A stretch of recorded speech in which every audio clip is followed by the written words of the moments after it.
Hello everyone and welcome back to another Dragon Ball Legends video. So for this video we're going to be talking about the official announcement for the next upcoming Zenkai. As you guys see, it is Purple Vegeta, and we're going to speculate about how he can improve the teams he's going to be applicable to and things of that nature. So I hope you guys enjoyed today's video. Hit that subscribe, of course, if you are new to the channel for more content, as well as that notification so you don't miss anything we upload here on the channel. So as always, let's go ahead and jump right into it.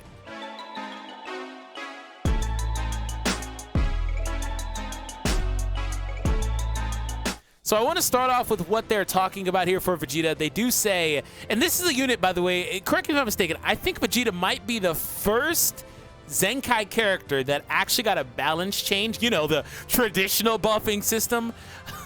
He might have been a part of the last, buffing system they did, actually. I think he was part of the last batch, wasn't he? Anyways, I think he's the first one that actually got a Zenkai. So it's like a buff on top of a buff, right? So let's see what they say about him, and we'll just get in, speculate and all that stuff. Let me know right now in the comments. Pause the video. Let me know if you guys are excited about this dude. Do you think somebody else should have got the Zenkai? I mean, for the record, there's a bunch of units that deserve Zenkais. It's not really the point, but let me know if there was somebody else you thought should have gotten it right now, maybe a better time, etc. Let me know, right? So let's go ahead and jump in right here. So Vegeta's Zenkai Awakening is coming. This blast from the past is finally getting a Zenkai Awakening. Vegeta's main and unique abilities, special skill, and special move will all increase his blast output, reclaim his throne as Legends' Prince of Blast. Man, that last sentence is actually quite true. Vegeta was very, very, very dominant early on in the game, early on in the meta, because we had a meta where we were double green. It was like the best thing. Piccolo green was like really, really good, and Vegeta was there just to thwart all of it, right? He was really powerful, best blast unit in the game. They're not lying. They're not lying about that. On the surface, I am not the biggest fan of blast units personally. I think that there's so many powerful units in the game that have blast armor. I think Tackle heavily nerfs blast units, especially if they're like him that put 2 in your deck. It throws off the balance. You need at least 1 strike to counteract the Tackle in a lot of instances. I'm not a big fan of it, even though they can do a lot of damage. And let's kind of see what he did like I said, he is a character that was already buffed, right? And that was one thing that's very important. So really, this is going to be interesting. So on the surface, I want to kind of talk about the Zenkai and how this is going to work. So since they lowered the requirement of Zenkai from about 21,000 on average to get Zenkai level 7, 21,000 Chrono Crystals, okay? Since they've literally cut the cost about by 2/3 into one, it costs about 6 or 7 now, long story short. 1,000 Chrono Crystals to Zenkai 7. That is a drastic reduction. And I said all that to say Trunks came out about a month ago or so. Red Trunks came out about a month ago, maybe. Long story short, I wouldn't be surprised if they just start doing these, maybe with a little bit more regularity. Long story short. I think it's probably going to be the case. They might just start pumping these out, and you're going to see all of a sudden a bunch of Zenkai units all over the place. I'm not really, we already know people hate the freaking mechanic. We all know people hate that they took off the missions. I get it, okay? I've talked about that a lot. We all know, right? So I'm just going to appreciate the unit for what he could potentially be, but I'm letting you guys know, like I've always done on the channel. I've always been honest. They're probably going to start pumping these out more just because it makes sense. And they're probably going to be a little bit worse than the first batch were too. Maybe if Trunks is an indicator, right? So let's see what the Vegeta does. So pre-awakening, he drew a blast card and got 50% blast damage for 30 counts. Again, this isn't bad because he was buffed 8 months ago, something like that. Anyways, so anti-Super Warrior and Sun Family blast attack. Okay, plus 20% to blast damage inflicted against Super Warrior or Sun Family. This dude couldn't have been awoken at a better time, man. Super Warrior just got new units. They just got new units. They finally got some love, a little bit, and he awakens. I'm going to assume, by the way, this probably jumps to 30% at least, right? And I also think it would be smart if they added more to this. This is a wasted unique if you're not versus these two teams.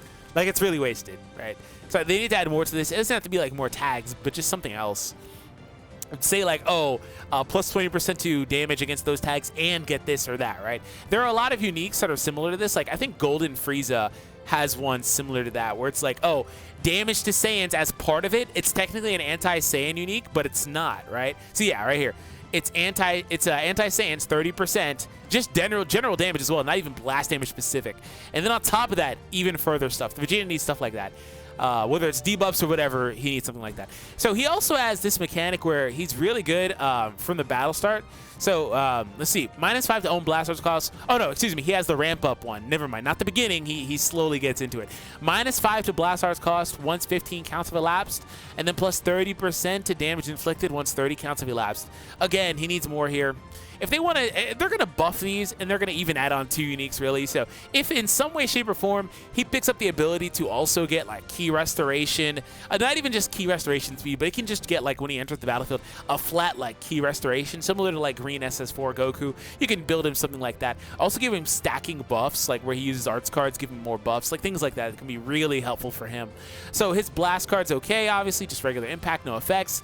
Blue card plus 25% to blast power for 20 counts. That's an interesting verbiage there. They normally just say blast arts damage, right? Blast arts power. Okay.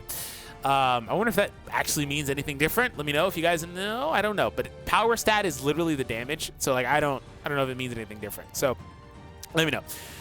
Anyways, let's go ahead and see what else he does. Green card plus 15% of blast damage and also changes strikes into blasts. He holds double blast. I'm gonna say it. I think for his Zenkai ability, it's gonna be purple Saiyans, which is going to be almost as good as the red SS Goku Zenkai ability, at least right now, right? Because red SS Goku, like, his main value is to be a bench dude for, like, the red Saiyans that are in the game. They're all really good. But if you look at purple, there just still needs to be more. Oh, I might take that back. I might take that back. This dude buffing dudes like SS4, purple Vegito. Oh, I got a lot of video ideas if I do this. I don't really know if I really care to be honest. I'm not the biggest Vegeta fan, but you know, content. I don't know. Anyways, yeah, like I assume he's gonna be purple Saiyan. I don't think he's gonna be purple Frieza Force. I really don't think he'll be purple powerful opponent either. I think it's gonna be Saiyan, and they're just gonna call it because it just makes the most sense. He's Vegeta, right? It just makes the most sense. That's pretty much everything. Like, there's a model for these units. You can look at any other blast space unit that you can kind of base these units off of, right? Like, we look at Golden Frieza here. By the way, Vegeta needs non-cancelable buffs. I think that'll wind up happening. Minus blast arts cost. Vegeta has that, but his ramps up as opposed to being in the first, beginning portion of the match. General damage increase. That's definitely better than the blast increase, but regardless, Vegeta has some form of damage increases, and Vegeta's going to pick up a couple more. Card draw speed and key recovery would be nice, actually. That would be nice for Vegeta. But at least key recovery, even if it's, like I said, a key recovery percentage is fine. But if they want to give him like a flat boost like the SS4s typically get, that's fine as well. He has the anti-Sun Family and Super Warrior, right?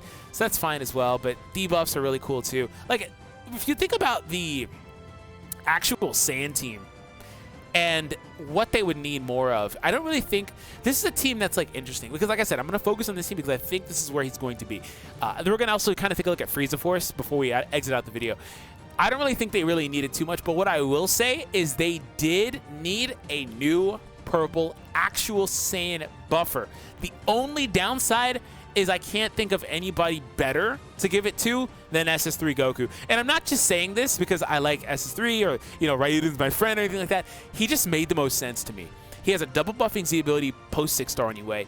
He fits the meta pretty well with the way that he's built being melee based, and I already talked about the differences between melee and blast early in the video. He would just make the most sense. Vegeta's just kind of weird, right? And he also has an ult, which would help pretty much, right? So, and he also had Fate, didn't he? Like, he would fit really good. Like, I don't know, but we'll see what happens. Are you guys going to bother even Zenkaiing Vegeta? Let me know. Like I said, we're going to take a look at Frieza Force. Frieza Force, they're going to use him as one of their main units, but the downside is for Frieza Force, like, I struggle to see him being a better fit on the team than LF Frieza if you have him. If you don't have him, then that's fine, right? He becomes your best purple Frieza Force unit unless you're running Ginyu Force exclusively, in which case I think, Ginyu probably is just better because the Ginyu Force synergy across the board. But I don't know. We'll see what happens. Thank you all for tuning in. If you guys enjoyed, hit that subscribe. I will see all of you in the next one. And by the way, like I said earlier, let me know. Are you guys going to do this? What do you guys think about this? Was he the one that deserved it? Did you think another character deserved it over him? Like I said, there is a lot, like Yellow 18, Kid Gohan. Like, there's a lot of units that deserve it. Let me know. Are you guys going to do this? Etc. Have an awesome day, and as always, take it easy, everybody.